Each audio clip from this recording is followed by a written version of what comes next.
If you know me, I love lived in, textured, things that look so real. I don't like that fresh, polish.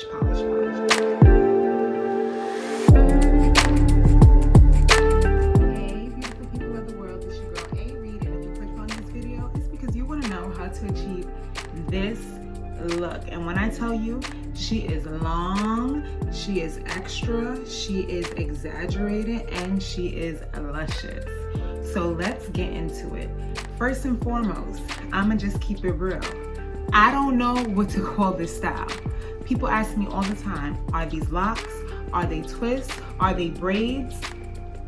What are they? And honestly, I don't know, and I haven't coined a name for it just yet, but in staying true to me, I'ma just call them faux locks because that's the look that I was going for. If you look close, you see that there is a lot of dimension in this as far as the color go, but then there's also a lot of texture. So that's what makes it hard to differentiate what exactly it is.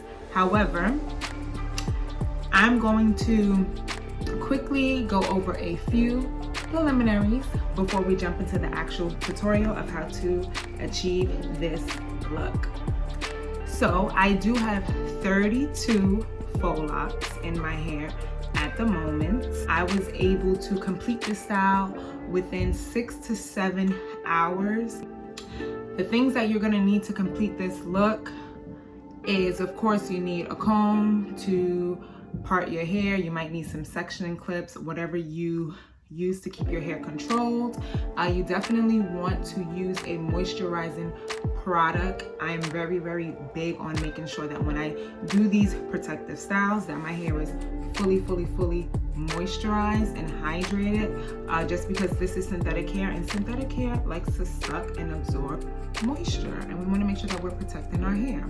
So you know me, I use shea butter because it's affordable and you get a lot in one tub. So for me, that's what I use. You can use whatever you prefer to use.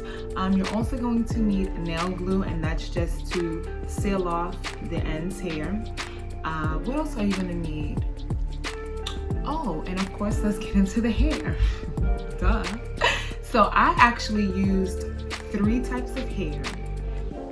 One being human hair, which I'll actually just show you right now. This was actually some old hair. I kid you not, I made a wig in 2015 and the hair was just so beautiful. This is some type of kinky, curly hair. Let me just see if I can get some good close-up on that. And the texture is so beautiful. And I just didn't want to separate from the hair. I'm the type of person who I accumulate hair, and I always assume that I'm gonna need it for something. And I'm so happy that I saved that piece of hair because that is the hair that I actually used on the ends. Now, the reason why I decided to use this hair on the ends is because not only did I want to be more cost efficient and utilize what I already had at home, but also I think that there's something to using human hair on like any type of braiding styles, faux locks, twists. If you add the human hair on the ends, it actually gives the look a more sophisticated taste. So to me, it's just more sophisticated rather than using the synthetic hair.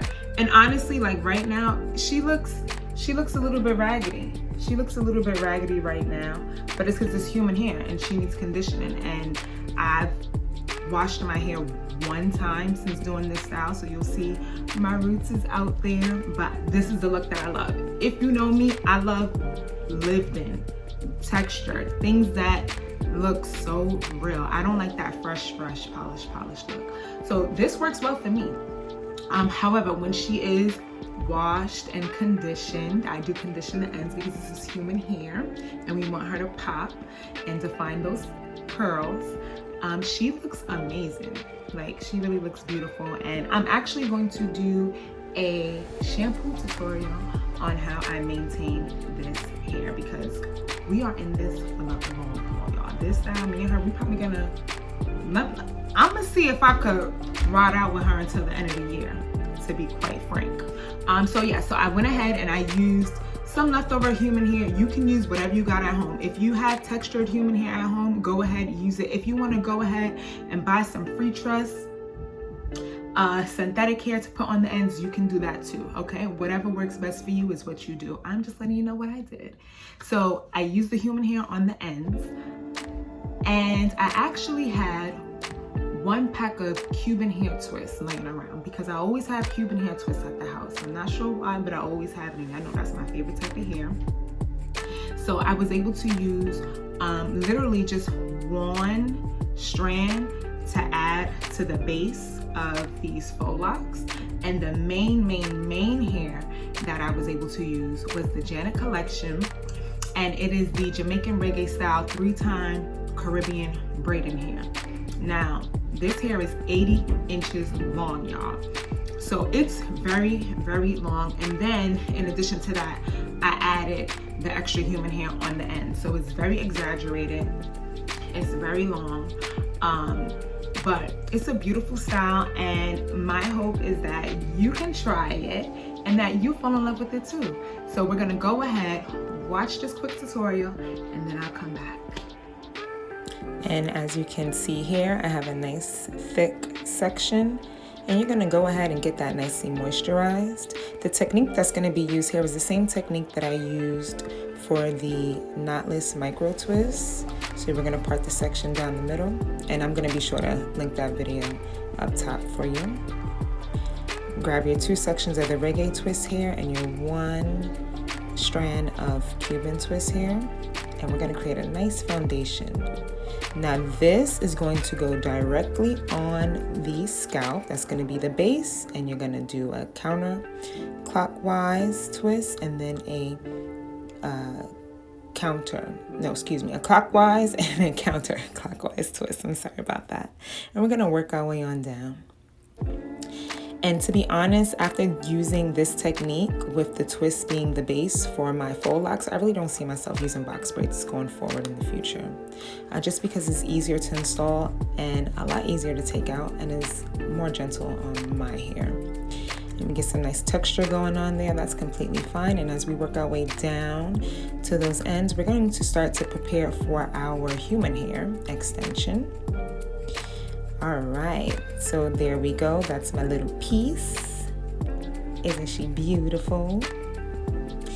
And we are going to really just align her with the end of the twist, and the same concept applies. Once you get that lined up, we're going to go one side clockwise and the other side counterclockwise, and then you'll continue to twist as usual. Remember to twist with every twist. Twist as you go. Turn on twist, twist on turn. All right, now we're gonna grab our glue, and we're just gonna do about 2 drops in the crease of the twist, and you really don't need to, fully have that absorb. Just lightly tap it, and then we're gonna take our 3rd strand of the reggae twist, and we're gonna get the wrap in. There you go. So if the twist itself is going left, you're going to wrap in the opposite direction, which is right. Let's get all that hair out the way. Ugh, annoying, but it's okay. So we're gonna go ahead and wrap. And the main difference with this technique is that we're actually leaving spaces between each wrap. This way we can see the twist that is at the base, and that's what actually contributes to that dimension and that texture per lock.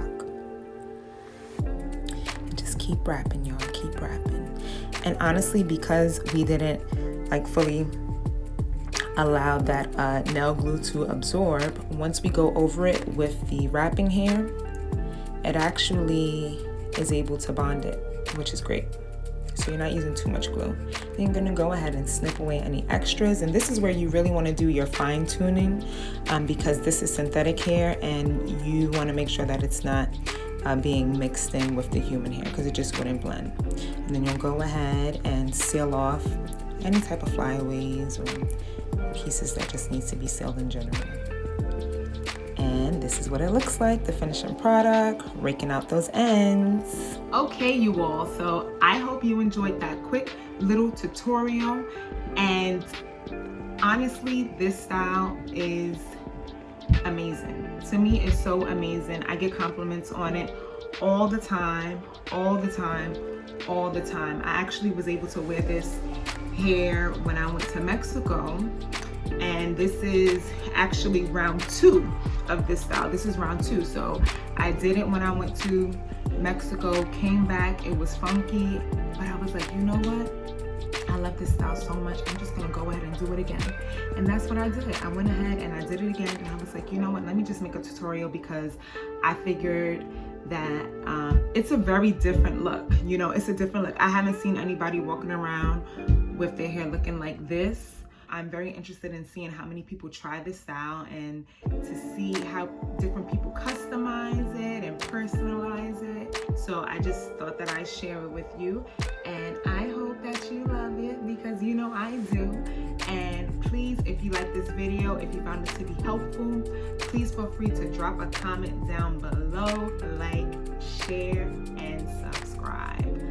Your girl is so happy to have you on board, and please look out for some more videos coming